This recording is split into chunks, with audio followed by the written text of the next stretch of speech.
Bonjour, bonsoir à tous et bienvenue dans ce premier épisode d'une toute nouvelle émission de cinéma. Bienvenue dans DCP. Vous nous écoutez grâce à Wishing Light, Chanel et Cody Baby Ghost qui nous aident à produire cette première émission et peut-être, pourquoi pas, la suite. Je suis entouré de Fred, de Julien, de Jérémy. Salut les gars. Mais avant tout, pourquoi DCP ? Qu'est-ce que ça veut dire DCP, messieurs ? Tu vas faire la blague du coup. Ouais, je la fais. Vas-y, dites-le. C'était ton idée en plus. Digital Cinema Package. Ouais, mais Ou, qu'est-ce que c'est pour le nous, Digital pour- Cinema Package ? Alors c'est le format qui permet au cinéma de diffuser les films maintenant que c'est en numérique, que c'est plus sur de la pellicule. Voilà. Sauf que nous, c'est DCP parce que du ciné et des potes. Voilà. Ouais, c'est un Et- peu plus simple. Il manque un petit B à la fin parce qu'on n'a pas de bière, mais... Pour après l'émission. Alors, pour cette émission, on a prévu des jeux, des débats autour de films qui font l'actualité, ainsi que quelques petites surprises en fin d'émission, mais ça on vous réserve pour plus tard. Et du coup, on est parti pour 1 heure de cinéma chill, sympa, voilà. C'est parti pour le premier épisode de... DCP. DCP.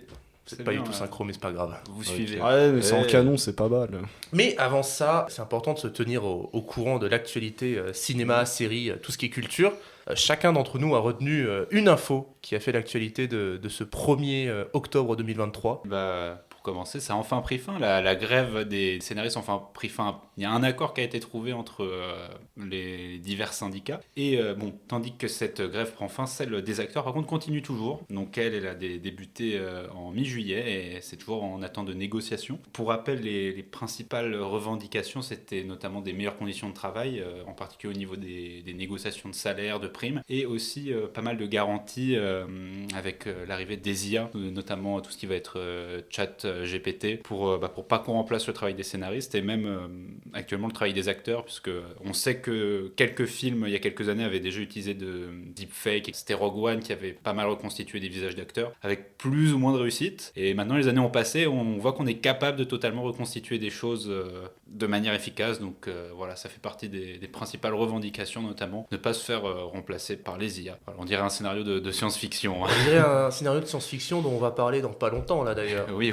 D'ici 10-15 minutes. Et d'ailleurs, t'as évoqué le réel. Bah oui. Et oui, en plus. Jérém, Alors moi, je vais inaugurer le fait qu'on parle de séries dans ce podcast, parce qu'il n'y a pas longtemps a commencé la 12e saison d'American Horror Story, donc qui s'appelle Delicate. Alors American Horror Story, c'est une série que j'apprécie particulièrement, parce que je l'ai découvert un peu sur le tard, et j'ai vraiment accroché à l'univers qui était construit plus ou moins selon les saisons. Mais j'avouerais que là, cette 12e saison, le début ne me plaît pas du tout. Enfin, j'aime beaucoup moins la tournure que prend la série depuis la saison 10 à peu près, où c'est beaucoup plus sur de l'horreur urbaine, vraiment ancrée dans la réalité, alors qu'il y avait toujours une petite dose de surnaturel dans les saisons d'avant. Et là, franchement, j'en peux plus. Alors, ils ont essayé quelque chose de différent, parce que pour une fois, une saison est adaptée de quelque chose de préexistant, un bouquin, et n'est pas une intrigue un peu, en tant soit peu originale et créée pour la saison. Donc voilà. Pour moi, au final, le début de saison 12 de HS, c'est de la merde. C'est de la merde. Voilà. vas-y Fred. Moi, comme info, putain, j'avais rien préparé, mais je me suis rappelé d'un truc. J'ai vu une bande-annonce passer c'était sur Insta et tout, le prochain film avec Nicolas Cage, qui s'appelle Dream Scenario, et ça me donne trop envie. C'est genre, c'est un peu tiré d'une creepypasta où genre c'est un mec qui est dans le rêve de tout le monde, et tout le monde commence à avoir peur de lui. Et je sais pas, j'aime C'est bien. pas la creepypasta où genre tout le monde rêve du même mec. Ouais, et tout, c'est ça. c'est Et ça, du coup, c'est Nicolas Cage, mais j'ai pas compris en voyant la bande-annonce, j'ai l'impression que le mec n'a rien fait, lui demande rien, mais au fur et à mesure dans le film, genre du coup, il va se mettre du coup à devenir fou. Enfin, ça, je sais pas, ça me donne envie. Ouais, Le bah, mec fait c'est- des trucs délirants. Les films avec des scénars un peu délirants avec Nicolas Ouais. Cage. Mais là, j'ai l'impression qu'il est de retour, tu vois. J'ai l'impression, genre, il a vraiment assumé la débilité de sa carrière et que, genre, vraiment, il entre dans une nouvelle ère. C'est l'ère du Nicolas Cage, mais second degré. Ouais, mais tu vois, j'ai l'impression que les films sont plus de budget parce que les films d'avant, enfin, c'était vraiment des trucs de merde, personne n'entendait parler. Là, il y a eu quoi le dernier film là, il y a eu- Renfield. C'était mais lui je- dans mais Renfield, j'ai- hein. Ouais, mais j'ai pas vu. Hein, Mais tu vois, la com et tout, j'ai l'impression quand même que il revient, quoi. Ouais, puis il y avait le talent en or massif, quoi, qui est... Ah ouais, sans putain, piquance, ouais. en talent normal. C'était 2021, je crois. Mm. C'est avec Pedro Pascal. là. C'est ça. Ouais, c'est c'est- vraiment le film du second degré, mais genre... Et ça a marché, mais attends, moi, je sais pas, je suis content. Je suis content pour lui. Ça a pas tant que ça marchait. Ah Talent non, en un or talent massif, hein. massif, c'était pas un immense succès non plus. Et Renfield, je crois que pareil, c'était pas un immense succès. Hein, donc, Moi, j'aime bien voir Nicolas Ouais. Cage faire des trucs un peu con. Ah ouais, j'adore. Moi, l'annonce que j'ai à faire, enfin, c'est pas une annonce, c'est l'actualité, ça va plaire un peu à Fred, c'est qu'en fait, en ce moment, du 2 au 8 octobre, il y a le festival de Saint-Jean-de-Luz. Et à l'occasion, il y a un acteur que Fred aime beaucoup, Qui qui va présenter en fait son premier moyen-métrage. C'est un moyen-métrage de 25 minutes, c'est Raphaël Quenard en fait. Oh Et en fait, Raphaël Quenard a réalisé un moyen-métrage qui est une sorte de faux making-of sur le film de Chien de la Casse.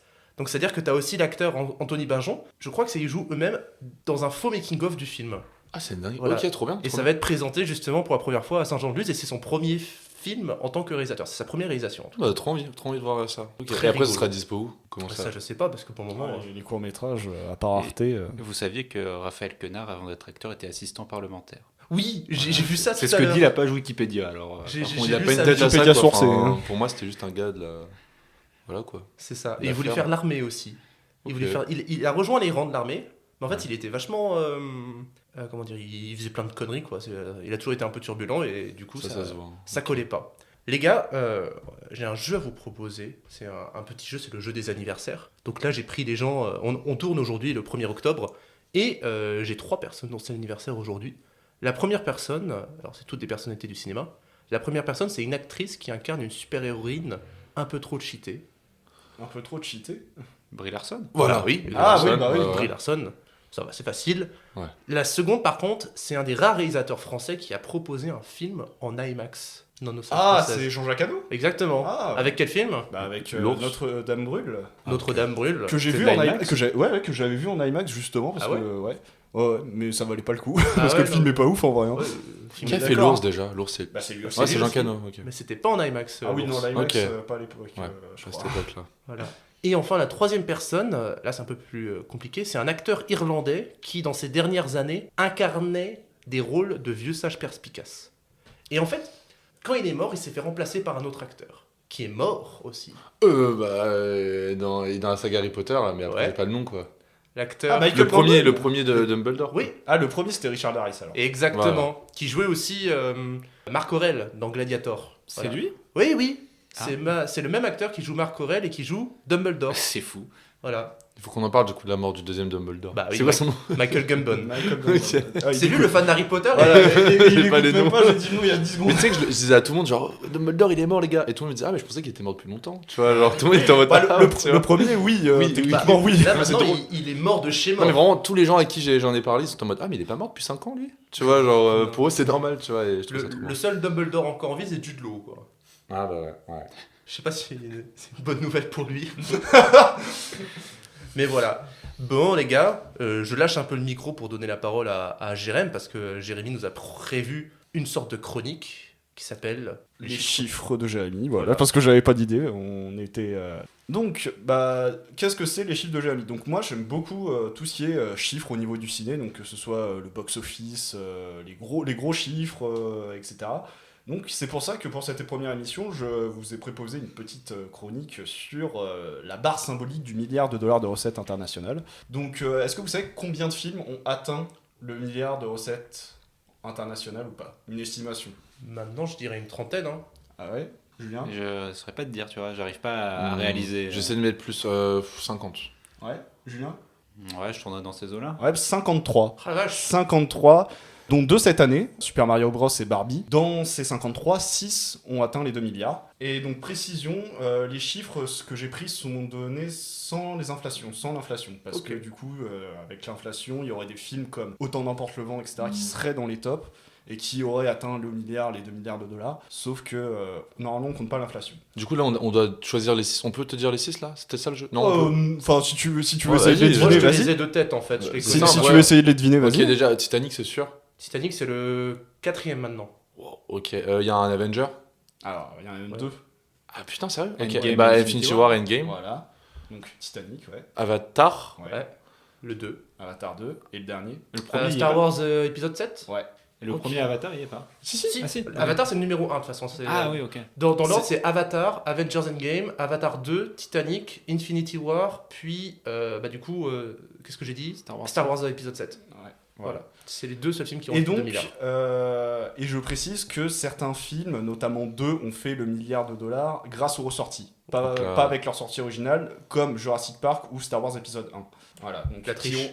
qui ont pas fait le milliard sur leur sortie originale, mais grâce aux ressorties, ont atteint $1 milliard de recettes. Et donc, en quoi cette barre, elle est symbolique pour les studios ? D'une part, c'est un gage d'un beau succès commercial, hein, bien que les films ont souvent un budget important, ça permet de leur rassurer sur dans quoi ils se sont engagés. Et également, ça permet d'avoir un argument marketing massu qui peut être déployé une fois le film sorti. Alors maintenant, je vais vous passer quelques chiffres par rapport au film ayant passé le milliard. Donc, 1997, donc c'est l'année hors ressortie de Titanic, qui est le premier film à avoir dépassé le $1 milliard et même les $2 milliards de recettes mondiales. 2019, c'est l'année avec le plus de films ayant atteint le milliard. Combien selon vous ? Dans la même année, combien de films ont atteint, et c'était en 2019, combien de films ont atteint le $1 milliard ?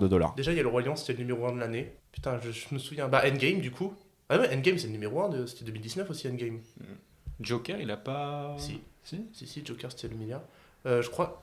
Non, Star Wars 9, c'était pas le milliard, ça a un peu floppé. Ah, ça flop.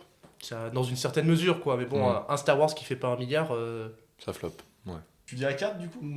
Pour moi, il y en a 4 ou 5 même. 9. Ah ouais, c'est vrai. 9. Alors, Joker, Aladdin, Spider-Man Far From Home, Captain Marvel, Toy Story 4, La Reine des Neiges 2, Star Wars épisode 9, Le Roi Lion et Avengers Endgame. Voilà. Moi, je me souviens, j'étais un peu déprimé quand je voyais ça parce que c'était vraiment que du Disney, tu vois. Et bah, c'est, ouais, à part Joker qui est Warner, sinon, autrement, oui, c'est 8 films sur 9 qui ont atteint C'est le ça. milliard cette année-là, étaient de Disney. Voilà. Et donc, sans compter 2020, vous savez, depuis quand il y a au moins un film qui dépasse le $1 milliard ? Depuis quelle année ? Si on exclut 2020 parce que c'était un peu une année à part. 2013. C'est encore avant, c'était 2008. Ah ouais. Depuis The Dark Knight en 2008, il y a toujours un film par an qui dépasse le $1 D'accord. milliard. Et 28, c'est le nombre de films ayant atteint le milliard chez un seul studio, vous l'aurez deviné, Disney.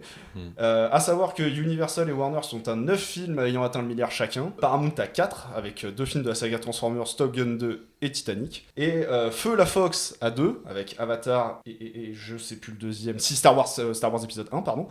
Ah oui, c'était la Fox. Oui, c'était la Fox.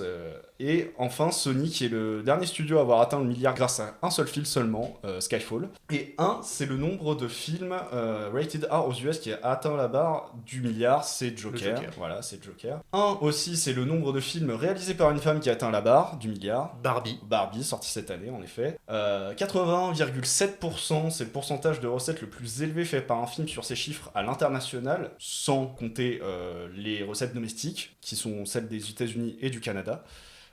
Donc il y a 2 box-office différents, domestique, US plus Canada et international pour tous les autres pays du monde. Et donc du coup, Fast and Furious 8 a réalisé 81,7% de ses recettes hors US et Canada. Donc du coup, c'est vraiment... Ah oui, d'accord. C'est vraiment un film qui a fonctionné à l'étranger. en dehors des USA et du Canada. Okay. Et à comparaison, 53,2%, c'est le pourcentage de recettes le plus élevé par un seul film sur les chiffres uniquement domestiques, donc US plus Canada, et c'est The Dark Knight, donc qui a fait 53,2% de ses recettes uniquement sur le territoire américain et canadien. Et enfin, 4,6 millions de dollars, c'est les recettes qu'il manquait au film le plus proche du milliard sans l'avoir atteint. Est-ce que vous sauriez lequel ? Il lui manquait 4,6 millions de dollars pour atteindre le milliard. Ça fout le seum. C'est en quelle année ? Bonne question, je crois que c'est 2018, je crois. Il y a quoi comme grosse sortie en 2018 moi je me souviens, Dark Knight, c'est après au-dessus du milliard, tu vois. C'est après, il l'avait pas.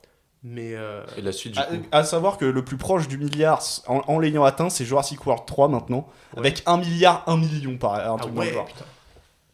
1 milliard 001 million, tu vois. Mais par contre, un gros film de 2018, là, j'en ai plus. Alors, j'ai un doute sur l'année de sortie, c'était peut-être 2017, ou 2018. On donne peut-être d'autres indices. Alors, un film. Marvel reprise d'un film des années 90. Les gardes. Non. Ocean's 8. Non. Ok. Non, C'est un remake, un reboot ? C'est un soft reboot. En fait, ça se déroule dans un univers d'un film qui est sorti dans les années 90. Ghostbusters ? Voilà, ce style-là, mais c'est pas Ghostbusters. Hellboy ? Non. Ah non, le remake d'Hellboy. Ouais, non, mais je sais pas, dans le type. Dans les années 90. Putain, je bloque. Attends. Alors. Il y a eu Ghostbusters, il y a eu Jurassic. Jurassic World 2 ? Non, lui, il l'a atteint. Ouais. Un autre Bon, indice sinon, qu'est-ce qu'il y a dans le film original, celui qui est sorti... Jumanji. Voilà, Jumanji, Welcome to the Jungle, ça était à fait tant de- 4,6. Ça fait donc du coup 995. Il y en a combien là à l'heure actuelle? Il y en a deux ou Il y en a trois? eu que deux. Il y en a eu que deux. Et là, Il y c'est a bon. l'original et il y a eu des remakes avec Dwayne Ouais, Johnson, oui. il y en a 2 là-dedans. Voilà. Donc dans les remakes, il n'y en a eu que deux. Et le premier était à 4,6 millions d'atteindre le milliard. Donc petit somme chez Sony parce qu'ils auraient pu avoir un deuxième film qui passe le milliard. Donc voilà. Donc c'était les différents chiffres par rapport au milliard de dollars. Voilà. Merci beaucoup pour tous ces chiffres. Voilà, je sais pas si c'est très utile, mais au Je vais moins, dormir moi ça me fait plaisir. Je vais dormir avec beaucoup de 1 et de 2. 0, 0, 1, 1, 1. Bon, bah maintenant on va passer un peu au nœud de la guerre de cette émission, en parlant de films qu'on a vus cette année. De cette semaine quand même. On a sélectionné 3 films de 3 nationalités différentes, et le premier est un film américain de science-fiction, c'est The Creator. Quand la guerre a commencé, ils m'ont protégée. Ils ont pris soin de moi encore mieux que des humains. Ce sont pas des personnes, Maya. C'est juste un programme. Alors The Creator, c'est le nouveau film de Gareth Edwards, 7 ans après Star Wars Rogue One, on oublie un peu qu'il n'avait pas fait de film entre-temps. J'ai été déçu qu'il en fasse pas avant. Il revient avec un scénario original, cette fois-ci de science-fiction. Les intelligences artificielles sont telles qu'elles ont pris une place majeure dans la société asiatique. Elles se mélangent avec la populace, sauf que les États-Unis, ils aiment pas ça. Donc les États-Unis, ils déclarent la guerre. Bah pourquoi surtout? C'est le truc le mais plus important. Je vais pas tout raconter non plus, quoi. Bah c'est dans la bande-annonce, qu'est-ce que... C'est dans la bande-annonce. Ouais. Bon, bah les intelligences artificielles ont balancé une bombe nucléaire à Los Angeles. C'est dans les 10 premières minutes du film, de toute façon. Et de toute façon, c'est dans les bandes-annonces. Alors. Voilà. Et du coup, on suit le personnage de Joshua, incarné par le fils de Denzel Washington, donc John David Washington, qui doit... Toi aussi, tu l'appelles toujours le fils de Denzel Oui, Washington. ouais, je lis toujours son prénom en fait. Et du coup, il est chargé de trouver et détruire une machine conçue par les intelligences artificielles, une machine, une arme de guerre. Sauf que cette arme de guerre, en fait, c'est un enfant. Je ne vais pas plus loin parce que je vais jusqu'à ce que la bande-annonce laisse entendre. Mais du coup, qu'est-ce que vous en avez pensé? Enfin, on a tous des avis un peu différents sur le film. Ouais, mais est-ce que globalement on peut dire que personnellement moi je l'ai beaucoup apprécié. Alors après j'ai un rapport un peu particulier avec le film parce que c'était vraiment un film que je sentais énormément. Donc peut-être que le fait d'avoir attendu autant et d'avoir autant eu d'attentes, parce que vraiment c'est un film où je me matais la bande-annonce très souvent et je me disais waouh, j'espère que ça va être un très grand film, etc. Et j'ai pas été tant déçu que ça, vraiment. Alors je dirais pas que c'est un gros coup de cœur, mais je trouve quand même le film excellemment bien fait et vraiment il m'a fait quelque chose, quoi, quand même. Bon, je me souviens, tu m'as quand même dit que tu l'attendais comme top 1 de tes films de l'année. Ah oui, sur la fin d'année, on est d'accord. Oui, sur la fin d'année, je l'attendais plus que n'importe quel autre film. Vraiment, j'avais un rapport très particulier avec le film. Mais tu te disais même, tu t'attendais à ce que ce soit ton film préféré de l'année. Ouais, vraiment, ouais, j'avais cette attente-là. Ouais, vraiment. Julien, toi, c'est un peu moins... Je pourrais résumer ça en une phrase. Film moyen, mais très bon blockbuster. Ouais, c'est ça. Voilà, c'est pas un film que j'ai trouvé très bon, mais c'est bien d'avoir ça en blockbuster. Tu vois, c'est mieux qu'un nouveau Marvel ou un nouveau DC. D'autant que quand tu sais qu'au terme de budget, le budget est largement en dessous d'un The Flash. Ouais, environ 80 millions pour... Voilà, et en termes de qualité, au moins ce qu'on peut pas retirer au film, c'est sa qualité visuelle. Ah ouais. À défaut d'avoir une bonne qualité scénaristique, mais une très bonne qualité visuelle. Moi, je l'ai trouvé très sympa, ce film-là. Mais ceci dit, je trouve que on vient pas pour le scénario le plus original du monde, et c'est vrai que ça fait plaisir quand même d'avoir un scénario original de science-fiction gros blockbuster, surtout que le film se présente un peu comme un standalone, je vois difficilement comment avoir une suite. Mais ce que je trouve un peu dommage avec cette histoire, c'est que là on vous a présenté un univers qui est quand même vachement intéressant, c'est vraiment les intelligences artificielles dans un monde asiatique en conflit avec l'Occident, et en fait le film s'intéresse moins à l'univers qu'il dépeint qu'au personnage qu'on suit. Or, je trouve que le personnage en soi est pas si intéressant que ça. C'est-à-dire qu'il a un conflit personnel et familial qui est vraiment le nœud du film, alors que je trouve qu'il y a tout un univers à côté qui, finalement, est caché par cette pauvre histoire familiale dont on se fiche un peu, à vrai dire. En fait, c'est très convenu comme relation en fait, entre les personnages. C'est ça. Donc c'est vrai que t'as du mal à te... T'as retrouvé ça, t'as vu ça dans Avatar, t'as vu ça dans Logan, t'as vu... Enfin, j'ai pas mal pensé, enfin tu penses à The Last of Us, tu penses au Fils de l'Homme, c'est ça. Ouais, au Fils de l'Homme, tu penses à Logan aussi, j'y ai pensé en voyant le film. Mais c'est vrai que c'est dommage que l'univers est vraiment beau en termes de, enfin tu retrouves vraiment le gigantisme que t'avais dans Rogue One en termes d'univers, ce côté un peu vallonné, ce côté un peu entre océan et vallon. L'esthétique des robots aussi est intéressante, enfin des IA est vachement intéressante. C'est vrai que c'est dommage de pas creuser plus cet univers, d'autant que après ça c'est blockbuster American Bleach, c'est tellement américano-centré Genre, t'as vraiment c'est les États-Unis, l'Asie et le reste du monde, rien à foutre. Genre, Ouais, mais là, je trouve ça curieux d'avoir les États-Unis, c'est vraiment les méchants du film, tu vois. Oui. Quand tu regardes de plus près, il n'y a pas un Américain dans le film qui est un gars bien, tu vois. Genre, c'est tous des sales crapules. Et c'est vraiment l'Asie qui est dépeinte vraiment comme. comme le Ah Havre oui, de parce que paix. Voilà. même le perso principal, au final, au départ, il est. Enfin, je sais pas si ça va pas spoiler ou pas, mais ça spoil de trop ou pas, mais il est vrai que même le personnage au début, bah, tu te rends compte que le mec est pas si pétri de bonne volonté que ça, quoi. Enfin, C'est ça. Il est poussé par ses conflits à lui qui sont vraiment très personnels.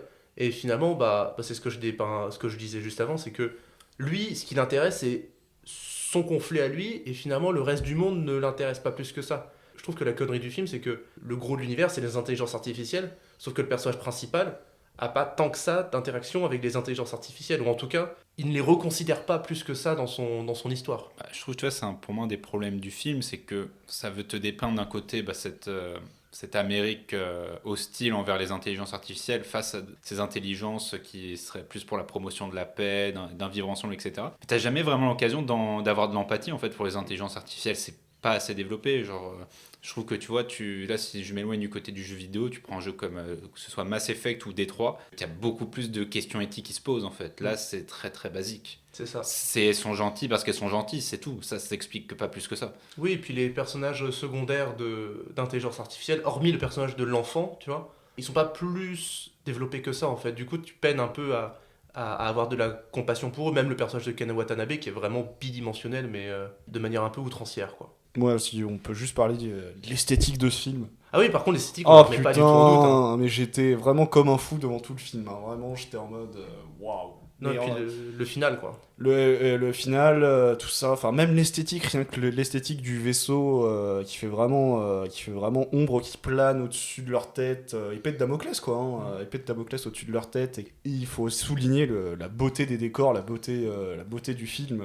Deux chefs opérateurs sur le film à savoir, hein, ce qui est très rare et franchement là je comprends pourquoi. Et le film est impressionnant grâce à son format. Il est tourné en 2,76, qui est vraiment un format qui ne se fait plus du tout.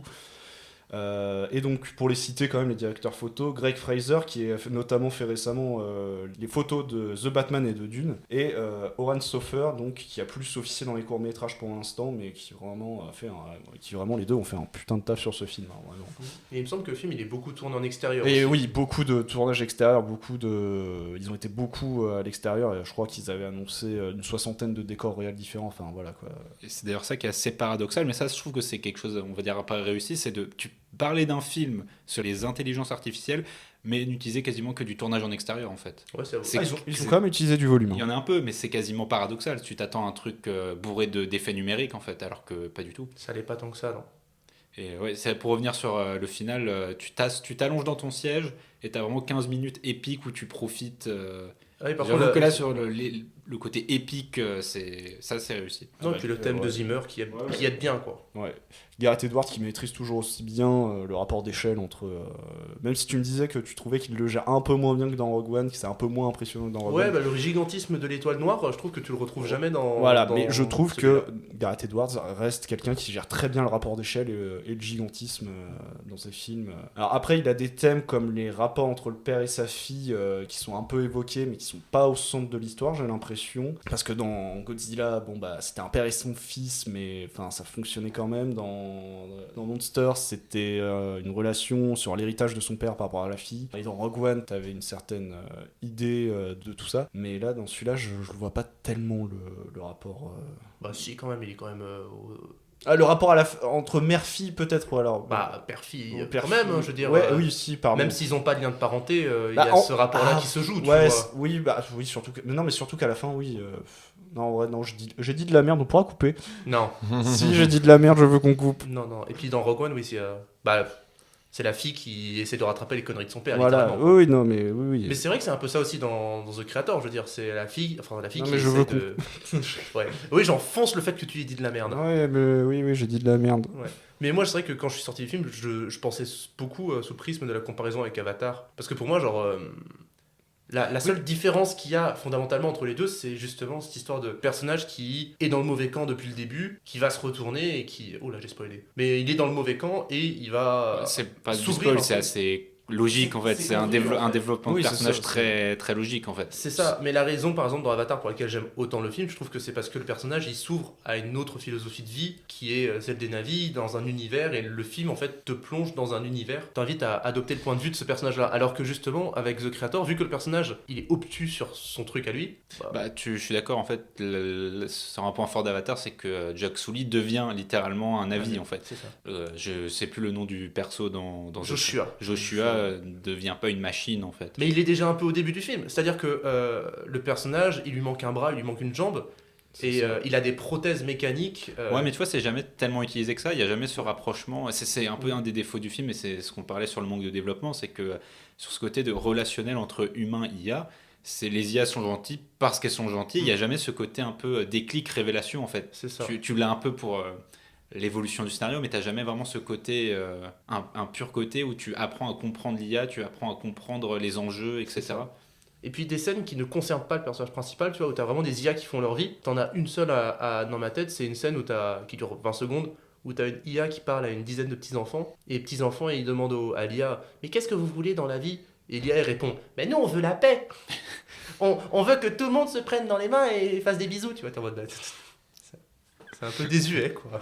Désolé, j'ai... Oui, mais après, comme tous les films. Non, mais comme tous les. Parce que ça reste un film de guerre, hein, Ah oui, c'est ça. qu'on se dise bien. Ça dénonce l'interventionnisme américain. Hein, c'est vraiment quelque chose. Alors, gros spoil. Genre, vraiment, si vous n'avez pas vu le film, vous bouchez-vous les oreilles.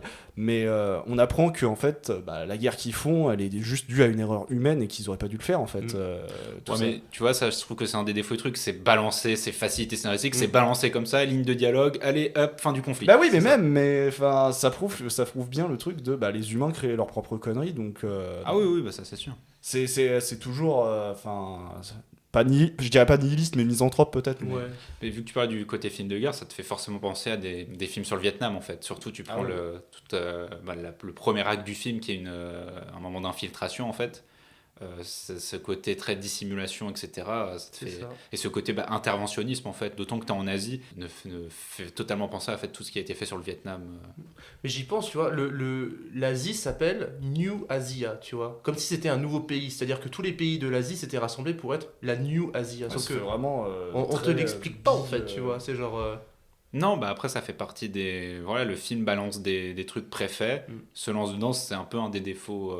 C'est ça, et je suis pas sûr qu'il y aura de suite, donc je suis pas sûr que cet univers-là sera développé plus que ça, alors que j'en ai un peu envie, tu vois. Esthétiquement, c'était vraiment intéressant par contre, genre sur ça... Mais je me dis, dans un truc dans lequel ça pourrait bien se faire, c'est un manga. Je trouve qu'un manga, tu vois... Tu fais un spin-off, un manga de cet univers-là, franchement j'achète direct. Surtout que le film, enfin de toute façon le cinéma de Gareth Edwards transpire l'asiatisme, enfin le cinéma asiatique, tu vois, et les mangas. Il a fait il a fait un remake de Godzilla quoi. Littéralement, tu vois. Et je veux dire, même quand tu regardes le générique, je crois que 3/4 du casting et des équipes techniques, c'est des asiatiques. Bah oui, parce qu'ils ont tourné sur place en Asie. C'est ça. Oui, mais c'est cool en fait d'avoir un blockbuster américain, mais qui est à ce point genre pas américain quand même. Ouais. Donc c'est un petit peu honorable. Et peut-être petit truc pour Tiny, je trouve que les touches d'humour fonctionnent pas mal. Je t'avoue, je les ai même plus en tête. Ouais, non plus, je me souviens pas d'une seule blague, tu vois. Ça mais... m'a pas marqué. Ah si, le moment où il dit qu'il s'est mal garé. Ah oui, ça c'était très drôle en vrai. Là. Non, c'est pas qu'il s'est mal garé, c'est qu'il a mal géré son virage. Voilà, voilà, moi ça m'a fait marrer. Julien s'en souvient même pas. Non, désolé. Et juste pour terminer, parce que je suis Monsieur Chiffre, donc du coup, pour son premier jour en France, 31 000 entrées environ pour The Creator. Et au niveau du premier jour des States, là, qui était vendredi, il s'est classé 3ème des nouvelles sorties avec seulement 5,6 millions de dollars de recettes. À savoir qu'il était derrière donc Saw X, qui est le premier des nouvelles sorties, et le film Pas de patrouille. Voilà. Attends, Saw X, il est déjà sorti aux States ? Voilà, nous il sort dans un mois.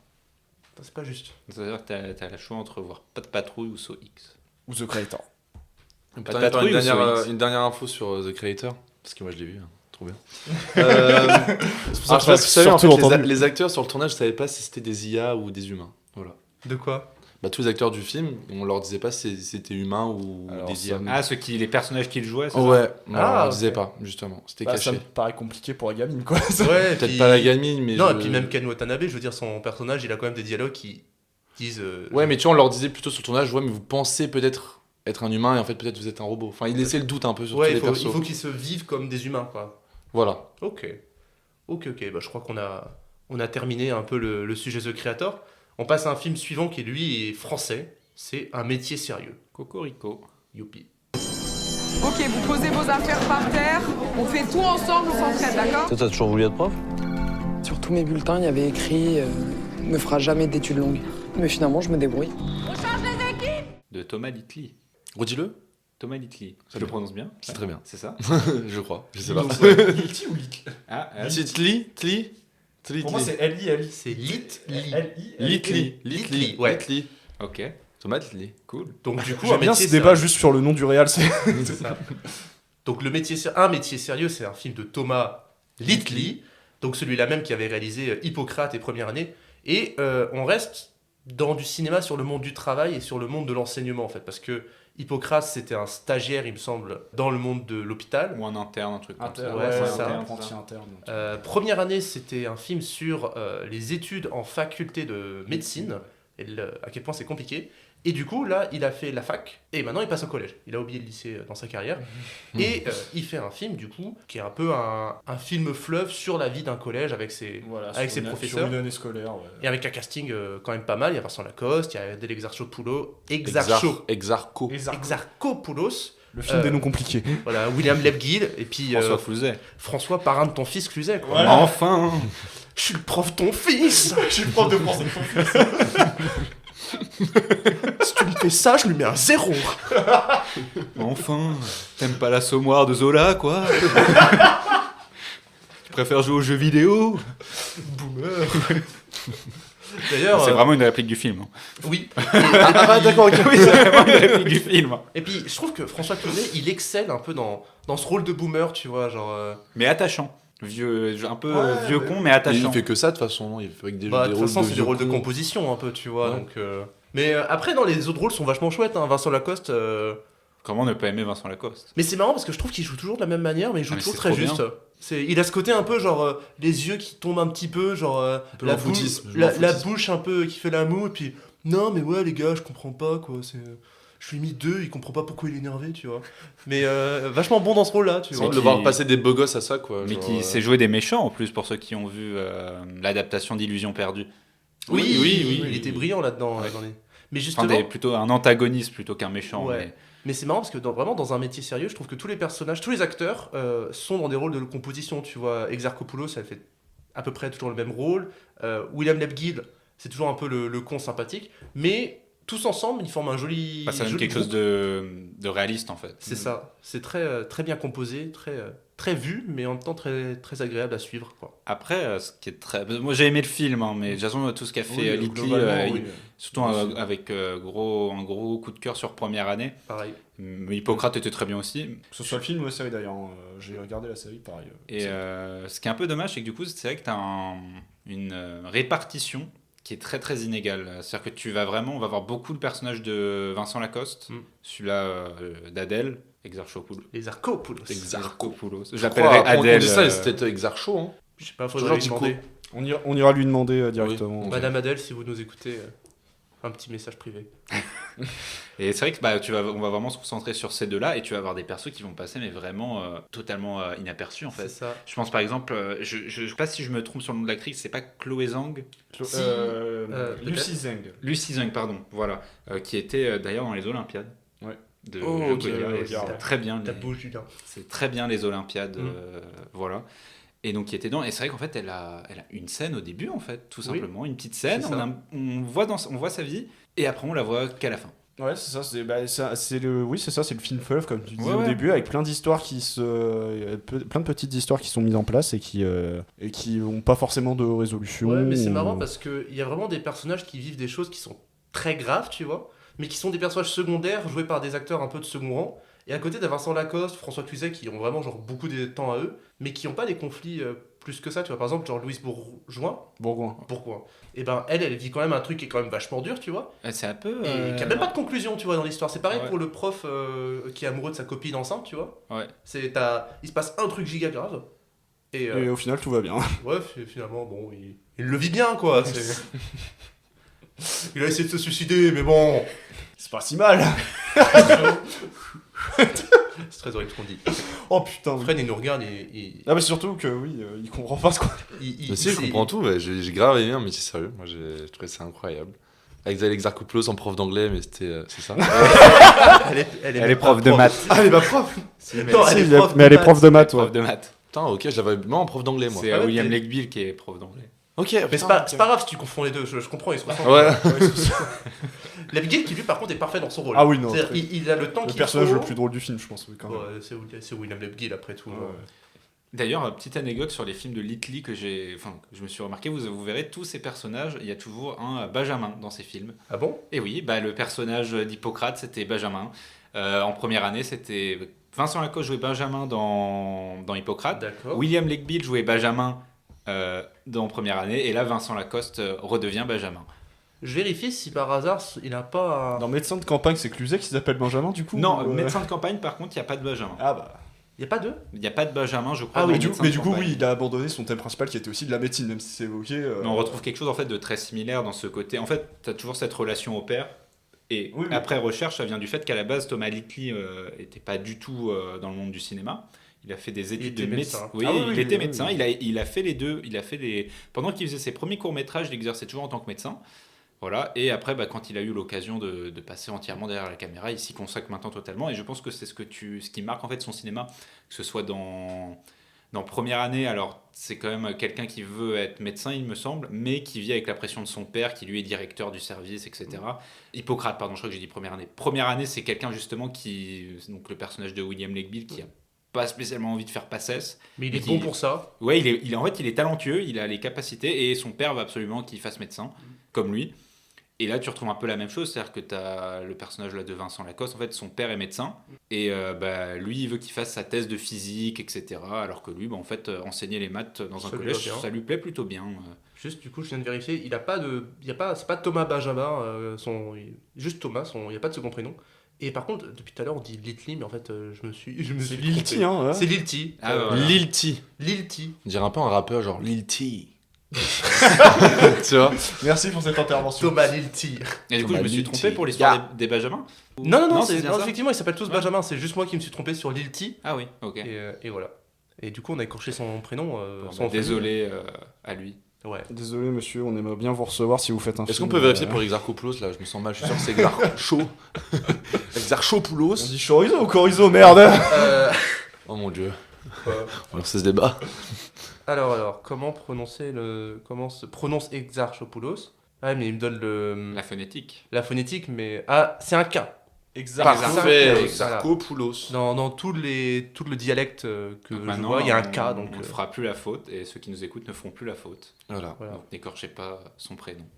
respecté. Pensez à un rappeur maintenant aussi pour le réalisateur. Moi, c'est ma T'as- technique maintenant. T'as un autre moyen mémotechnique, genre Vincent Lacoste, il faut penser à. À Lacoste. Ouais, Lacoste. Voilà, Ça coûte cher, Lacoste. un peu trop, ouais. Oh, le débat, ça y est. On a dévié, tu vois. François Cluzet. Non, mais ouais, attachant. Et je suppose que l'anecdote sur sa bagnole et la manière dont il était en panne, il était comme un fou, Owen. Ouais. Quand il tombe en deuxième fois en panne, là, quand sa bagnole tombe une deuxième fois en panne, il était en mode putain, je veux un caméo de Francis Cabrel. Il y a une anecdote sur Francis Cabrel. Et l'anecdote se réalise, mais il n'y a pas Francis Cabrel. Déçu. Je suis perdu, dis-moi. Non, mais. C'est un spoil? Non, c'est pas Oh, un c'est c'est pas un c'est spoil, léger, mais c'est pas- léger. C'est juste François Cluzet, Est-ce il qu'on peut raconte. spoiler première année François Cluzet, Un métier sérieux, pardon. François Cluzet, il raconte qu'il a eu une panne avec sa voiture et que quand il a eu sa panne, le mec qui est passé devant, c'était Francis Cabrel. Et plus tard dans le film, la voiture retombe en panne, mais il n'y a pas de caméo de Francis Cabrel. Tu Et vois. lui, c'est ce qu'il attendait que ça. Il m'a regardé, il m'a fait j'espère qu'il y a un caméo de Francis Mais Cabrel. non, mais Ça va être compliqué. On a- il est mort. non. Ah, il est pas mort? Bah non. Putain, j'ai fait une Dumbledore. Francis, si tu nous écoutes. Il va très bien, Francis Cabrel. putain, ouais, il il est en était tournée mort. en ce moment. Ah ouais, ok. Ouais, je sais pas, il fait vieux quoi. On lui Enfin, souhaite une très bonne tournée. Ouais. Désolé à tout le monde, on écorche les noms, on dit des gens qui sont morts alors qu'ils sont vivants. Ça va faire une très bonne réputation pour la première. Non, sinon pour revenir au film et être un peu plus sérieux, je comprends maintenant pourquoi il y a plein de films qui se déroulent plus dans un collège que dans des lycées. Parce que, petite anecdote personnelle, je suis surveillant dans un collège et avant j'étais surveillant en lycée. Et je comprends pourquoi les films se concentrent plus sur les collèges, parce qu'il y a beaucoup plus de choses à raconter. Vraiment, il se passe beaucoup plus de trucs, on est vraiment beaucoup plus proche des élèves, etc. Donc il y a plus de trucs à raconter. sur le collège que le lycée, et voilà, vraiment. Et tout dans le film, tout ce qui est dit est vrai du coup Alors, tout ce qui est dit, après ça dépend des établissements, mais il y a certains trucs qui sont très drôles quand tu travailles dans l'éducation nationale. Genre par exemple le DVD qu'elle lui donne avec des techniques pour calmer les élèves, ça ne fonctionne absolument pas. Hein. La seule technique qu'ils montrent dans le film, elle ne fonctionne absolument pas. Hein. C'est Et quoi donc du coup c'est drôle. Les deux doigts sur la poser table. les deux doigts sur la table. C'est un truc qui ne fonctionne absolument pas, et encore moins avec des collégiens quoi. Enfin, Je vais essayer de faire ça avec vous. Ah, des mais fois, là, quand vous tergiversez. j'ai posé mes 2 doigts sur la table, mais Jérémy continue de parler, ça ne fonctionne pas. Merde. bah ouais, ça y est, j'ai chopé les habitudes des collégiens. Mais c'est vrai qu'en plus, de temps en temps, le film il parle un peu aussi des conflits internes, mais j'entends professeur contre la direction. Ouais. Et le fait que dans un établissement public, en fait, la direction a souvent les mains liées. Justement, le film en parle beaucoup de Ce ce qui est genre quand de même choses. intéressant, c'est que ça te fait quand même toujours relativiser, parce que que tu sois au collège ou au lycée, je pense qu'on a tous oublié qu'en fait, les profs étaient des êtres humains, genre qu'ils ont une vie, des difficultés professionnelles, des difficultés familiales. En fait, ils sont pas juste profs. Et c'est vrai que là, ça te fait quand même voir une sorte d'envers du décor qu'on n'a pas l'habitude de penser. Voilà, donc oui, les professeurs ont leurs problèmes perso, les professeurs rigolent entre eux, les professeurs mangent ensemble, ils ont leur délire, ils sont... Puis, moi, ça m'a rappelé des souvenirs. Genre, tu vois, il y a une scène, c'est tout bête, mais ils sont dans une pièce, ils vont faire un contrôle de. Non, ils vont faire tu sais, quand ils vont virer un élève. Conseil de le discipline. Conseil de discipline. voilà, ils vont faire un conseil de discipline. Et en fait, ils prennent les tables et ils les mettent en carré. En carré, tu vois. Et moi, ça m'a trop rappelé des souvenirs, tu vois, genre putain, j'ai. Attends, on faisait ça dans ton collège, on mettait quelqu'un au milieu d'un carré et... Mais non, Non, mais un conseil de discipline, c'est ça. Il y a des représentants des parents, de la classe, de l'établissement, etc. Et on juge un cas qui s'est déroulé. Et dans ce cas-là, le fait qu'un l'élève ait eu une altercation avec un enseignant en dehors de son lieu de travail. Donc, et littéralement chez lui en fait. Et du coup, ouais, moi ça m'a rappelé Voilà. l'activité de rassembler des tables pour faire des conseils de classe, voilà. Voilà. Ou même quand tu faisais des travaux de groupe. Ouais, c'est ça. Et ça m'a donné envie de retourner à l'école et bouger ces Ça tables-là, donne tu vois. un petit côté Je nostalgique. t'assure, t'as pas envie de retourner au collège. Au lycée en vrai. Oh, lycée. Est-ce qu'on a quelque chose à dire en plus sur un métier sérieux ou... Non, je trouve que c'est Non, un très bon film. Voilà, il y a Ouais. des défauts parce que si tu compares aux autres films de Lil T, t'as ce côté fleuve, mais du coup, t'as des personnages c'est un peu éparpillé. Voilà, il y aura des fragments qui n'ont pas vraiment de fin. Ça passe un peu vite sur certaines personnes, mais c'est vrai que ça renforce ce côté vivant en fait. Enfin, c'est des fragments de vie en fait. Et oui, c'est ça. Et chaque personnage a son histoire importante et qui bien marque définie. en fait. Ouais, Bien défini qui marque chacun. le personnage de Luce Bourgoin a quand même vit des sacrées péripéties et la finalité de ces péripéties est quand même assez impressionnante. Hein. Lequel Lacoste Non, Bourgoin. Bourgoin. Bourgoin, ouais. La prof de SVT. Ouais. D'ailleurs, c'est elle qui file le DVD qui marche pas. Voilà. Ce qui laisse deviner un peu Il de... laisse expliquer certaines choses. Est-ce qu'on passe à la suite, mes amis? Oui, après que tu veuilles des chiffres. Ah oui, les chiffres. Eh les ben chiffres. oui. Des chiffres Des chiffres. Des chiffres Putain, ça fait plaisir, autant d'enthousiasme. Donc, un métier sérieux, c'est un budget estimé à plus de 7 millions d'euros. Pour un box-office après 2 semaines, à environ 350 000 entrées, voilà. Donc, ce qui vaut à peu près, même si c'est pas une science exacte, il y a des sites qui font ça et qui essayent d'estimer combien ça ferait en recettes, ça ferait environ 2,5 millions, voilà. Pas mal. Au bout de 2 semaines. Par contre, ce qui est étonnant, c'est que le Pacte, le distributeur, a essayé de vendre ça comme un très gros film de la rentrée, parce que on pourrait s'attendre pour un film comme ça à un parc de 400-500 entrées première semaine, ils sont foutus 650 salles. Donc vraiment, ils misaient beaucoup sur le film. Hein. Ah ouais, parce que des affiches sur Paris, on en voyait partout, quoi. Ah ouais, non mais ils ont misé beaucoup sur le film avec une grosse campagne de promo et un nombre de salles assez important pour un film sorti en septembre. Et voilà, donc qui on sait est la période la plus compliquée du box-office et du cinéma en général, avec le début d'année. Donc. Ok, film suivant, messieurs. On va parler d'un film finlandais cette fois-ci. Lähdetään. Mihin? Karaokeen. On perjantai.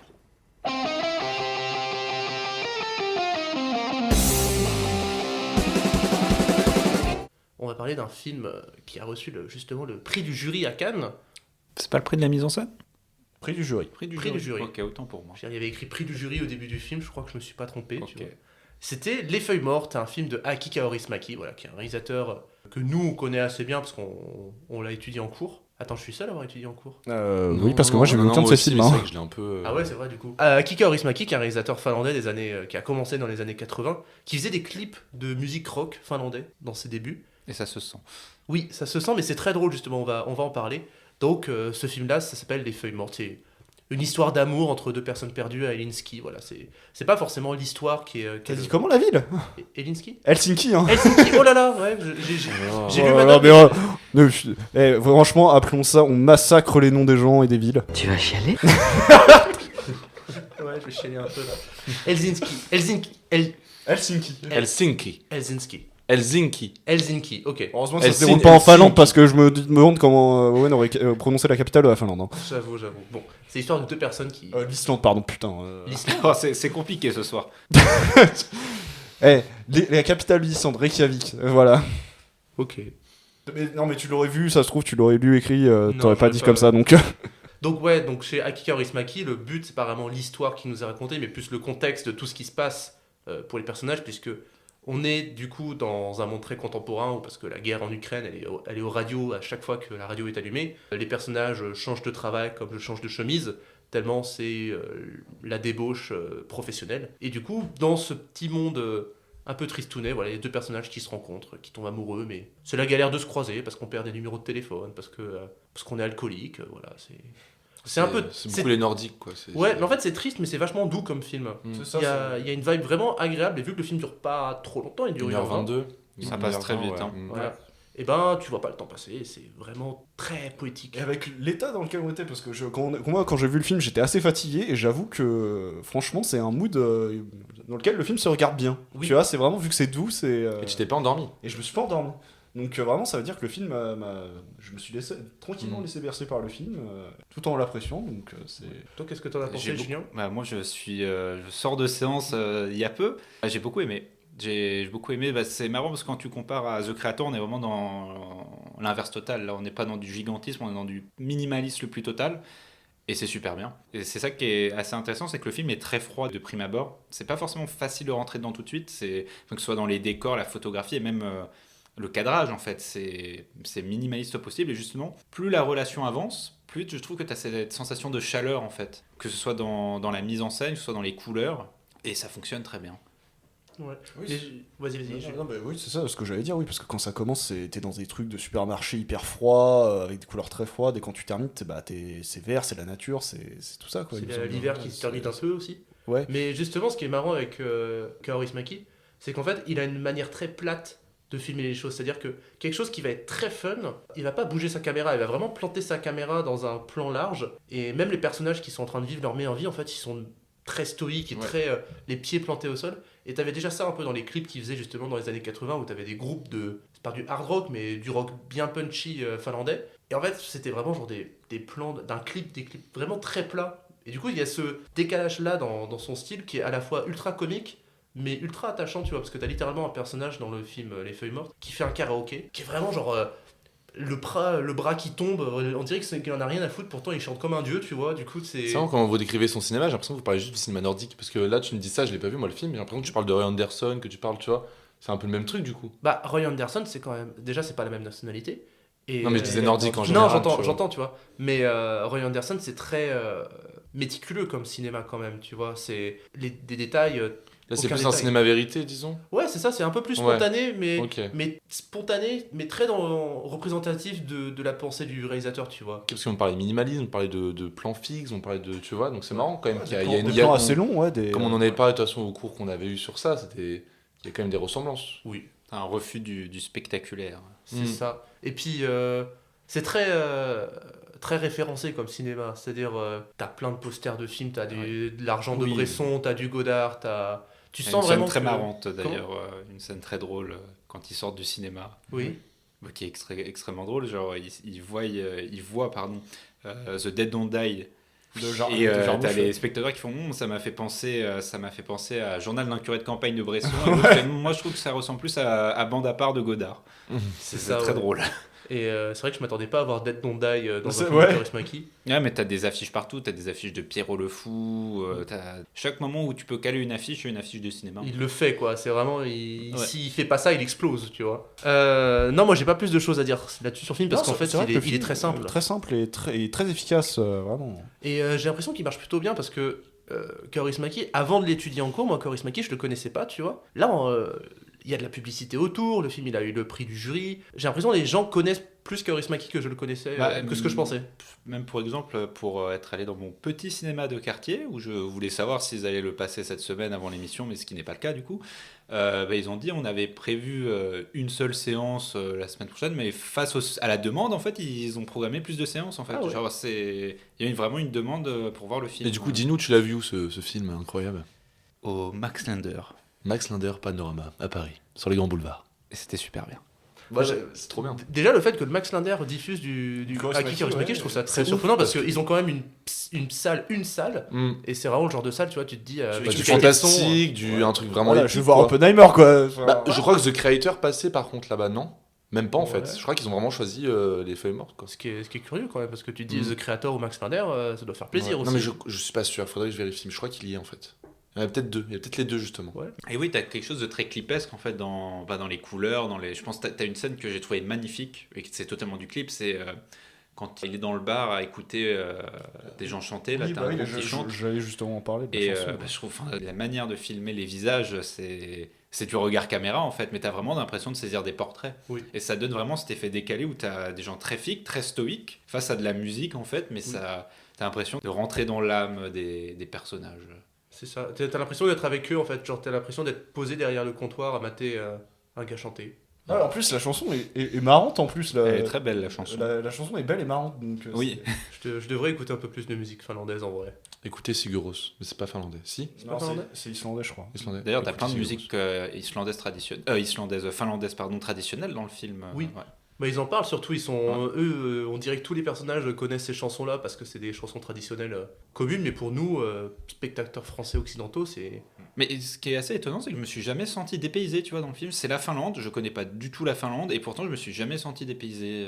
Déjà parce que ça paye en euros, Oui. donc déjà tu te retrouves quelque part, mais même que ce soit dans les bars, dans les maisons, etc., je me suis jamais senti dans un autre pays, en fait. Je m'étais fait la même réflexion avec un autre film nordique, c'était Julie en 12 chapitres. Ouais. Où genre, si, à part la langue, ça aurait été un film français, je me serais pas du tout senti dépaysé. Ouais, changé, tu rentres encore plus facilement dedans, tu te sens pas... Je dis pas ça de manière négative quand je dis ça te fait pas dépayser, justement au contraire, t'arrives vraiment à être dedans. Chez soi. Ouais, tu peux te mettre en fait aux côtés de ces personnages, notamment tu prends tout le truc avec le supermarché, etc. Genre t'as cette question en fait du gaspillage alimentaire dans les supermarchés, mais c'est le même problématique qu'on a ici en fait. Oui, puis ils travaillent comme tout le monde, tu vois, mais c'est du travail manuel, c'est du travail... ils sont tristes, ils sont alcooliques, ils se font chier dans leur vie, tu vois, c'est quand même des thématiques qui sont... Très froides. Très froides, très polaires, très nordiques, mais en même temps, bah, pour nous, on sait ce que c'est aussi d'être triste, de se faire chier au travail, l'alcoolisme. Joie. Le suicide. Tu vas chialer? Voilà. Donc niveau chiffres, donc en France on est sur un peu plus de 110 000 entrées après une semaine, donc ce qui est vraiment pas mal pour un film comme ça. Pour un budget d'environ 1,5 million. Voilà. Attends, t'as dit les chiffres en France? Oui, 110 000 entrées à peu près en une semaine. Franchement, c'est pas mal. Hein. Ce qui équivaut à peu près à 600 000 euros de recettes. Voilà. On passe à la suite, mes amis? Bah, on passe à la suite. Hein. Et puisqu'on passe à la radio Wishing Light, on a le droit de vous faire passer de la musique. Alors pour l'occasion, on vous propose un morceau du tout nouvel album de Cody Baby Ghost, l'instant présent, Carpe Diem.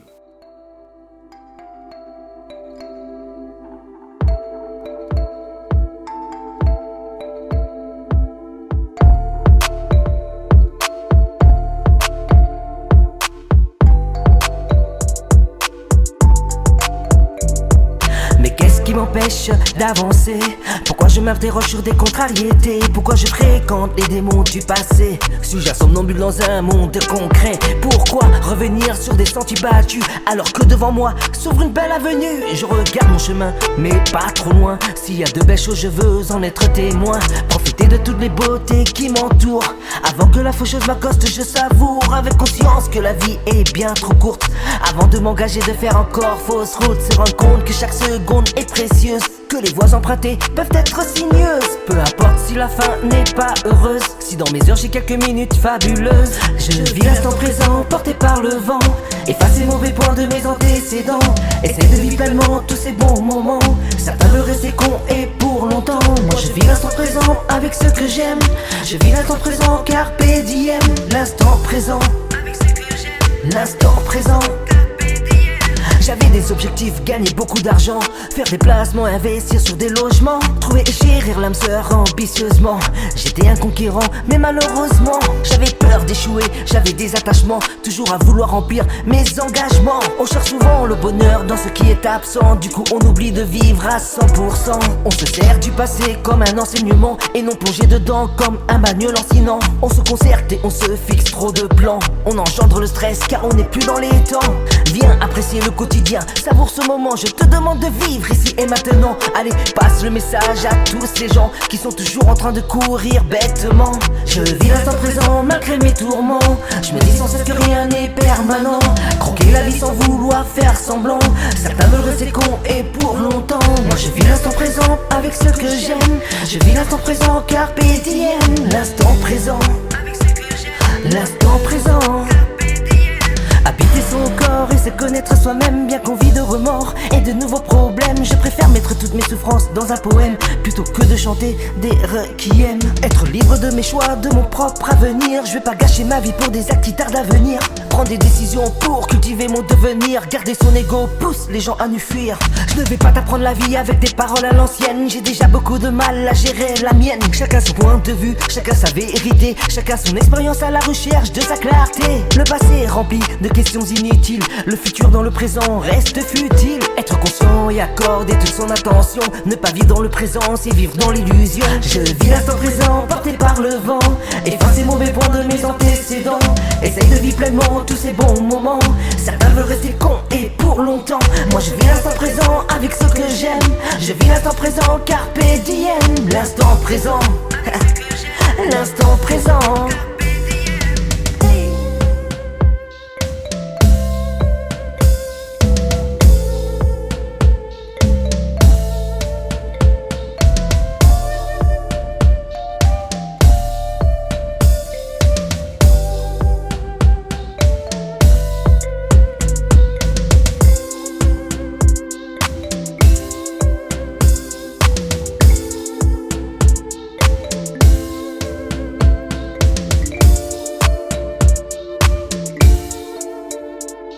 L'instant présent, l'instant présent. C'était l'instant présent, Carpe Diem, par Cody Baby Ghost. Vous pouvez retrouver son nouvel album sur toutes les plateformes de streaming. Ok, j'ai un super jeu à vous proposer en fait. J'ai fait un peu de montage. J'ai pris des films qui contiennent des voix off. Alors c'est des films français, c'est des films américains. Et j'ai toujours pris les VF pour le coup. Ce que je vais faire, c'est que je vais vous faire passer 6 extraits. Il faut que vous devinez. Voilà comment on va procéder.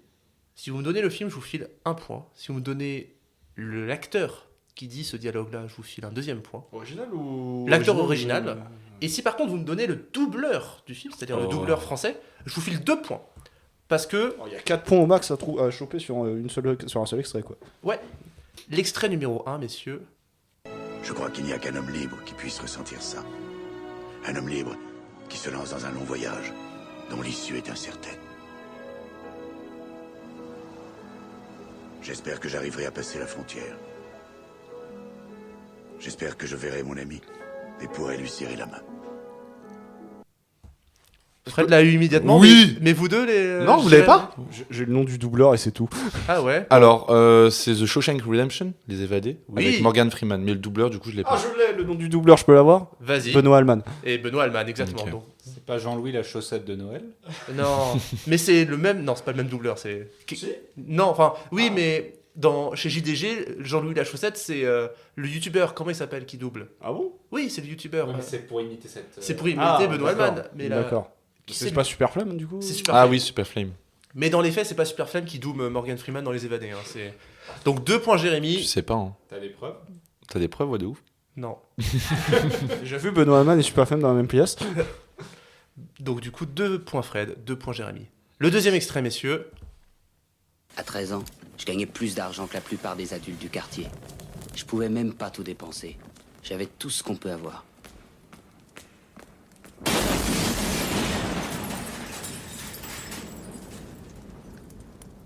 Un jour, un des gamins du quartier a raccompagné ma mère jusqu'à la maison pour lui porter les courses. Vous savez pourquoi? Par respect. Alors Julien, t'es le premier à avoir levé la main. Ouais, alors j'ai failli pas l'avoir parce que en VF ça m'a troublé. Mais Ouais. c'est Ray Liotta dans Les Affranchis. Exactement. C'est sa VF à lui là, putain, on dirait C'est pas ça, du tout. Ouais. Ok. Et est-ce que vous sauriez me donner le doubleur? Non, je l'ai pas, non.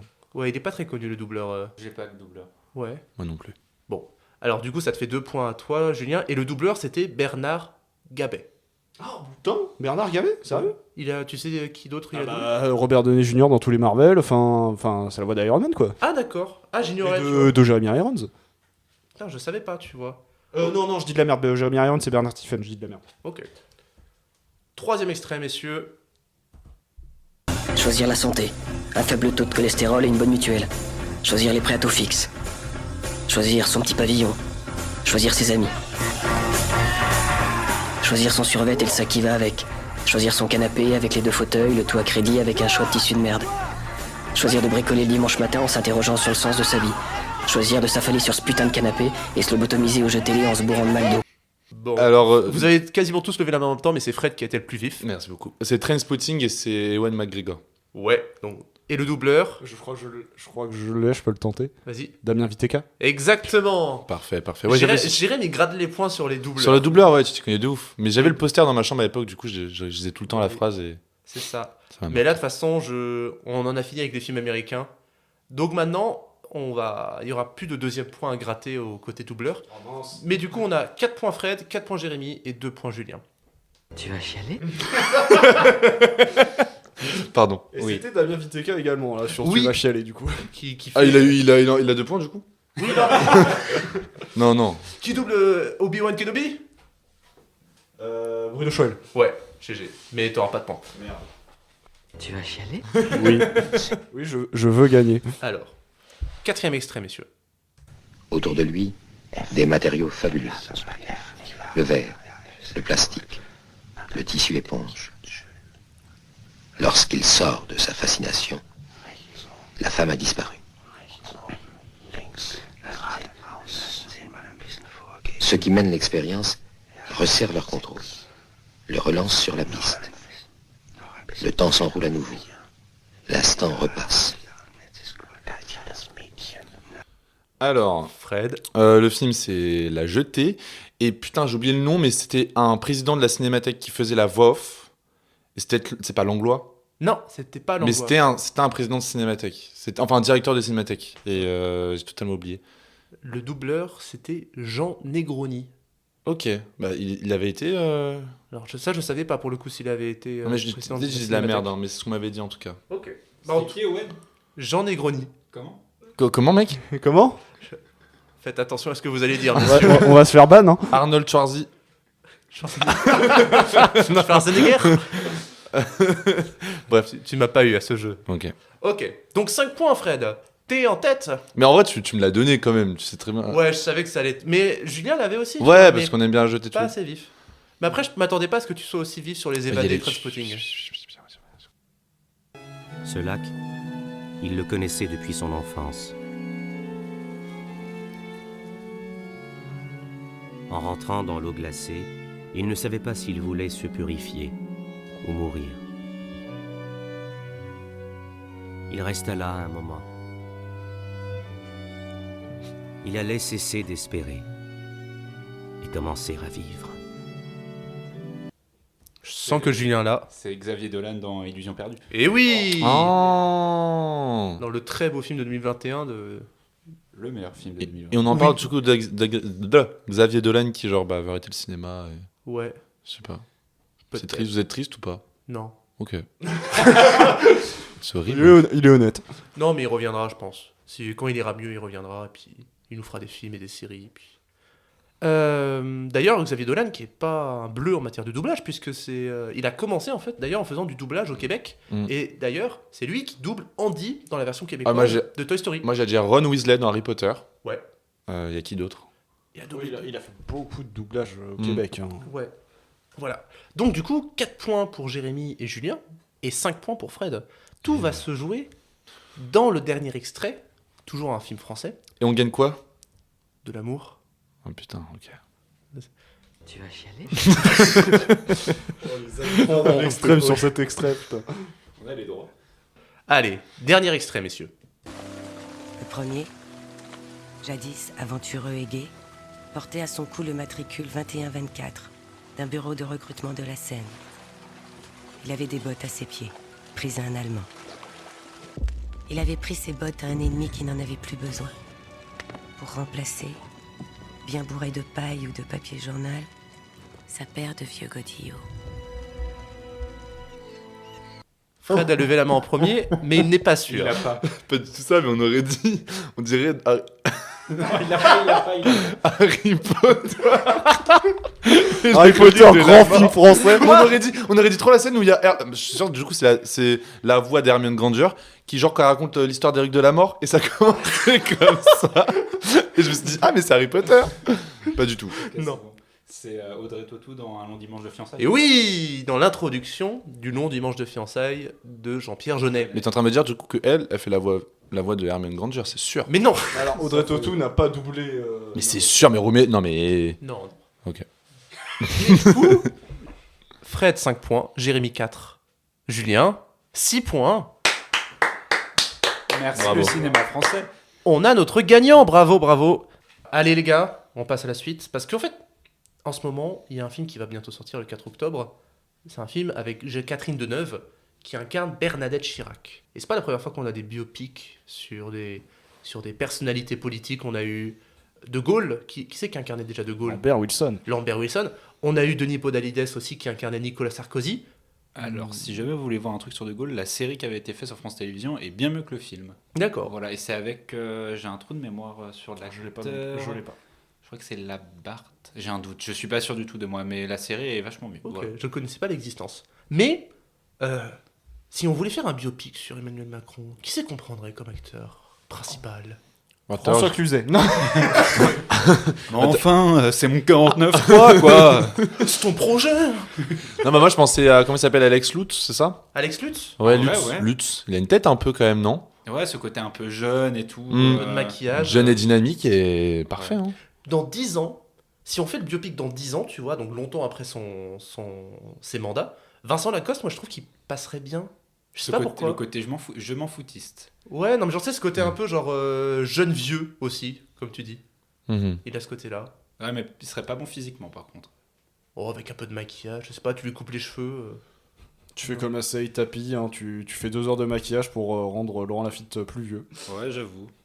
Non, les gars, vous avez des idées, Jérém ? Non, mais en fait, ce que vous dites, c'est très bien. Moi, j'y ai pas pensé à vrai dire. Hein. Raphaël Quenard. Ouais, j'y ai pensé aussi, mais trop d'accent, tu vois. Ouais, trop d'accent. Il faudrait vraiment lui enlever son accent et c'est plus Raphaël Quenard. Ouais, mais en fait, moi je pense qu'il y a un truc parce que dans ces moments où des fois t'as Macron qui a des fois souvent des mimiques en fait. Oui. Des élancements dans sa voix. Parce que c'est notre projet. C'est comme ça, en fait, Raphaël Quenard, ça le ferait très bien. Très bien. Ouais. Et pour faire Édouard Philippe, par exemple, vous prendriez qui ? Et là, Édouard Philippe, faut quelqu'un de... Pedro Pascal. Imaginez Pedro Pascal, putain. Là, le casting de fou. Un registre d'acteurs plus sérieux, là. Ouais. Pour Macron, un peu plus grave, un peu plus ferme. Pour Philippe. Pour Philippe, pardon. Ouais. Des acteurs un peu qui jouent pas très bien, enfin qui jouent pas, genre Ryan Gosling, des trucs comme ça, mais maquillés avec une barbe et tout. Ryan Gosling, Edouard Philippe. Non, je sais pas, est-ce qu'il y aura un acteur français là qui pourrait faire le taf pour Édouard Philippe Je sais pas, tu vois. Putain, j'ai envie de balancer que des conneries. Bah vas-y, dis-le. Non. Pourquoi ? Non, c'était de la merde en plus. Non, et puis Édouard Philippe, il y a du maquillage à faire parce qu'il y a le Édouard Philippe avant confinement et l'après confinement. C'est vrai, quand je l'ai vu, j'étais choqué quoi. Il a les cheveux tout blancs maintenant, en c'est fait, ça ? C'est l'alopécie, je crois qu'il il a. perd en fait. Oui, voilà, c'est ça, peu à peu. Ouais. Mais ouais, je sais pas quel acteur pour Édouard Philippe. Et pour Elisabeth Borne, par exemple. Catherine Deneuve. Ouais, j'ai pensé la même chose, mais non. Léa Seydoux. Léa Seydoux. Incroyable. Léa Seydoux. J'aime pas Elle est Elisabeth vieille, Borne. putain. Parce que Catherine Deneuve, elle est très mince, elle est très petite, très. Non, mais la Seydoux, elle a ce côté un peu genre, je suis la Seydoux. Pour Elisabeth Borne, j'adore. J'adore. Quelqu'un qui a autant de charisme qu'Elisabeth Borne quand elle fume sa clope électronique, tu vois. Elisabeth Borne qui joue Brigitte Macron. Oui, Brigitte Macron. Pour le coup, Catherine Deneuve pour Brigitte Macron. Ah là, ça marche. Un peu plus cohérent, tu vois. Ouais. Tu mets Vincent Lacoste et Catherine Deneuve en couple dans le film, tu vois. Comment s'appelle celle qui défend grave les animaux là Brigitte Bardot, mais genre bien maigrie. Ça a fait une bonne. Non. Après, Brigitte Macron, elle a arrêté sa carrière. Brigitte Bardot, elle a arrêté sa carrière il y a plus de 50 ans. Bah, elle revient pour jouer le meilleur rôle de sa vie, quoi. c'est La femme de Macron. Brigitte Bardot, François Clouzet. Ouais, j'ai pour ça. Oh là là. Là, on tient quelque chose. Bon, allez, on arrête de tergiverser sur cette histoire de président et d'acteur. Et on arrive à notre petit Joker.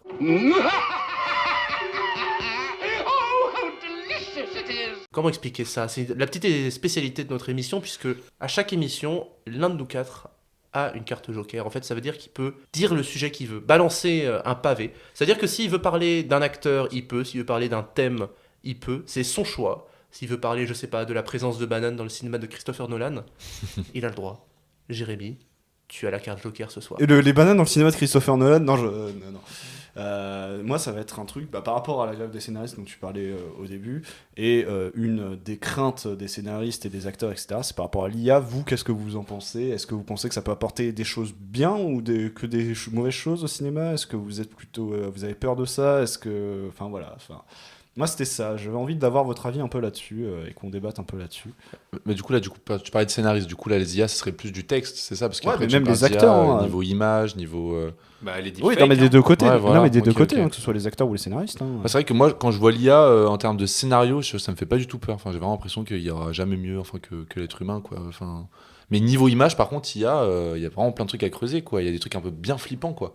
Imaginez un film d'horreur entièrement fait en IA, et je crois que ça existe déjà. Il y a déjà des courts-métrages qui sont faits comme ça. Ouais, le court-métrage qui avait gagné le Nikon Festival. Voilà, justement. tu vois. Et moi, ça m'intéresse de ouf, par contre, l'IA en image, en termes d'image. Mais après, en texte, est-ce que ça me fait peur? Ce qui est un peu marrant avec les intelligences artificielles, genre ChatGPT, c'est que de toute façon, ils se basent sur des écrits humains et sur des structures. Et ce qui est marrant, c'est qu'avec ce genre d'IA, c'est qu'ils prennent vraiment des structures, mais au pied de la lettre, et du coup, ça met en lumière le côté très éculé et très rodé de la chose, ce qui fait que finalement, t'as l'impression de...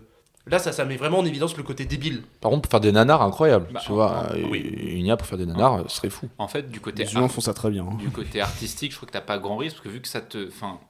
ChatGPT, par exemple, ça te reprend sa créativité se base sur ce qui a déjà été fait avant. Et quand il va te sortir un scénario tout pondu, ce sera pas dingue, ce sera le truc le plus mécanique possible. Donc, niveau artistique, ça risque rien. Par contre, c'est au niveau professionnel. Si t'as un studio qui veut faire de la thune facile avec un film, donc scénario tout préfabriqué, voilà, on sait que ce sera pourri, mais au moins ça fera des entrées. Un coup de ChatGPT, tu payes pas tes scénaristes, et là tu comprends pourquoi ça peut poser problème. C'est ça. Moi, ce qui m'effraie beaucoup, c'est pour les acteurs, mais c'est le principe de scanner son visage. Ouais. Et après, d'ailleurs, ils en parlent dans The Creator, le principe de scanner son visage et de le donner à une entité autre. Ouais. Il y a même tout un épisode de Black Mirror récemment, là, la dernière saison, qui est sorti et qui parle totalement de ça, genre. Ouais. C'est... Surtout, ça peut te poser des trucs, genre, c'est-à-dire que si on veut, est-ce qu'on pourrait faire ressusciter des acteurs qui sont morts pour les faire jeunes dans des films, en fait? Genre, c'est littéralement, on pourrait faire ça. On parlait de rajeunissement numérique avant, tu vois, quand on faisait ça grâce aux effets spéciaux, mais maintenant, grâce à l'IA, t'as pas besoin de foutre des millions dans des effets spéciaux pour... tu auras juste à développer ton IA, et puis voilà, quoi. Même si ça coûte de l'argent, hein, je pense, de développer une IA, mais ça coûtera moins que de payer, je sais pas combien de personnes, d'infographistes pour faire tes FX, quoi. Mais même dans l'industrie musicale, hein, je veux dire, moi j'attends l'album de Johnny Hallyday sur Code Lyoko et One Piece, mais je sais pas chez qui va aller l'argent que je vais dépenser pour cet album, mais en tout cas cet argent-là il sera dépensé, quoi. En termes d'art, en tout cas, moi je sais pas, je suis ouvert, j'ai envie de voir ce que ça peut faire, comme tu parlais à la musique.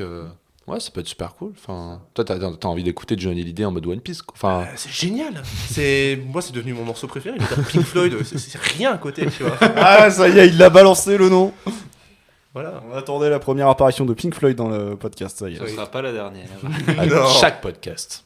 Ouais. Chaque carte blanche, ce sera... Chaque carte Joker. Tu vas chialer? À chaque carte Joker, ce sera Pink Floyd. Non. J'ai hésité en vrai en plus. Mais j'ai pas encore eu ma carte Joker, donc j'ai le temps d'y réfléchir, de peser le pour et le contre. Mais ouais, pour en revenir à cette histoire d'IA, de toute façon, je m'inquiète plus pour les acteurs parce que un visage, ça se reproduit, tu vois. La qualité d'un scénario, un peu moins. Non, mais ça pose plein de questions éthiques. Il y a le débat. Ça te pose directement plein de questions éthiques, genre sur le fait de l'utiliser. Imagine, un truc con, mais imagine un litige entre un acteur et son studio pour un film.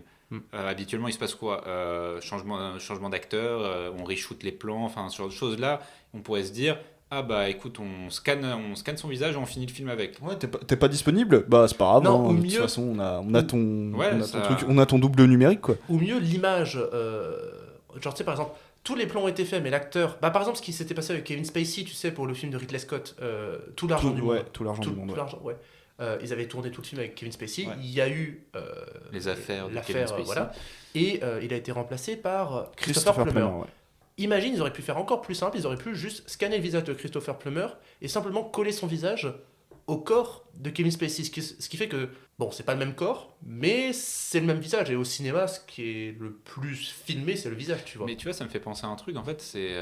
tu prends le cinéma italien. C'est ce qu'ils faisaient, en fait, mais avec le doublage. C'est-à-dire qu'on prenait un acteur, mais on faisait doubler derrière. Bah ça, parce qu'on là, on a réussi à passer un cap, c'est qu'on pourrait... Juste, en plus de pouvoir doubler une voix, bah on pourrait doubler un visage. C'est ça. Donc en fait, on passe vraiment un nouveau cap. Ça veut dire, genre, je pourrais filer mon visage pour que mon visage apparaisse sur le corps de Chris Evans. Et mais voilà. T'as envie ou pas, parce que... Pense à la figuration. Ouais. Genre, on pourrait faire juste du... Pourquoi se faire chier? On pourrait scanner des visages. Ouais. Enfin, en fait, ça pose plein de soucis, même sur comment s'organise un tournage, sur comment... Et puis sans le vouloir, on peut être dans des films, tu vois. Genre, imaginons, un mec voit notre tête, il est en mode putain, j'aime bien cette tête. Il te vole ta tête, et puis tu te retrouves dans un film. Enfin, il y aurait aussi des trucs. Il y a plein de questions éthiques que ça va poser, mais je pense que les prochaines années, en fait, il va y avoir énormément de juridictions qui vont apparaître, beaucoup de régulations aussi. Bah, c'est pour ça qu'ils font leur grève maintenant, et comme ça, il y a des règles très fixes et très certaines qui sont posées, quoi. Parce que là, le problème, c'est que si les producteurs, dès qu'ils voient un petit trou dans des textes, ils se disent on peut y plonger pleinement et on peut se faire plaisir, tu vois. Ouais. Donc là, c'est important que ça arrive maintenant, comme ça, c'est fait, et il n'y aura pas de débordement. Ouais, mais c'est assez fou comment ça arrivé d'un seul coup, en fait. Parce qu'il y a encore 2-3 ans, les IA... Oui. Voilà, quoi. Ouais, ChatGPT, je sais même pas quand c'est que c'est arrivé, mais... Je crois que c'est début 2000... C'est pas début 2023, ChatGPT? Ouais, je sais pas. Parce que t'as eu Midjourney aussi, qui a vu tout, ça avant. T'as raison, tout est arrivé très vite. Et on reviendra pas en arrière, quoi. Donc, non, c'est ça qui est fou. Oui.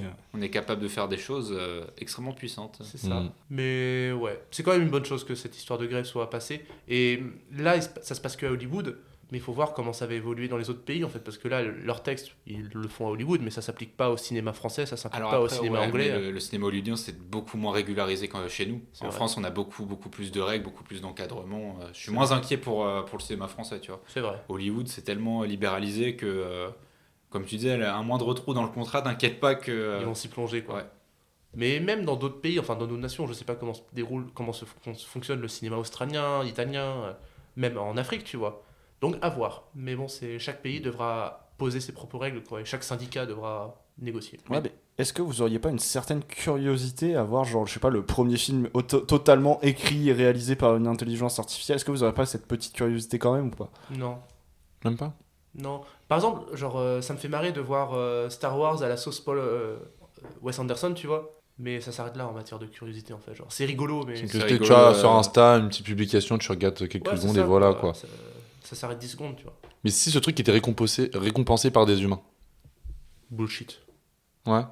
Genre un prix du jury, un prix... Ouais, ça le sera pas. Qui c'est que tu veux faire venir sur l'estrade pour reprendre le... Le mec qui a écrit tout ça dans Midjourney. C'est ça, quoi. C'est le codeur de Midjourney qui va monter sur scène en mode merci. Écris-moi un scénario original. Waouh. Voilà. Original Netflix. Oh! Désolé. Ça balance. Non, mais moi j'ai dit ce que j'avais à dire sur les histoires de... Non, mais moi aussi. Non, c'est bien d'avoir des avis un peu de tout le monde. Moi, je veux des films d'horreur d'IA, c'est tout. Ouais. Moi, quand j'ai vu des photos d'IA avec des corps qui se mélangent, on dirait du Francis Bacon mélangé à du Cronenberg et tout, ça m'attire de ouf. Donc, moi, j'ai trop hâte de voir comment l'image, en tout cas juste pour l'image, quoi. Ouais. En vrai, non, là, tu me donnes envie juste d'aller voir ça, par curiosité. Tu vois, là, t'imagines, on te dit un film d'1h30, excuse-moi, c'est de l'IA, que de l'image, hein, genre le texte a été écrit à l'avance et tout. Mais genre un peu expérimental, qui expérimente des trucs un peu flippants et tout, non, moi, je sais pas, ça me tente très bien. On verra. Est-ce qu'on conclut, messieurs ? On peut, et donc du coup, pour la prochaine fois, je donne ma carte Joker à Julien. Ok. Voilà. Oh Julien, merci beaucoup. Réfléchis bien au sujet que tu vas mettre sur la table. T'inquiète. Yes. Et voilà les amis, cette première émission de DCP du Ciné des Potes touche à sa fin. Je rappelle que vous pouvez nous suivre sur Spotify, sur Deezer et sur toutes les applications de streaming qu'on n'a pas citées. On remercie tout particulièrement le Wishing Light Channel de nous diffuser, ainsi que Cody Baby Ghost. Et on vous dit à dans 2 semaines pour une prochaine émission. A plus et des bisous. Salut. Arrivederci. Bonne soirée. Tu vas chialer?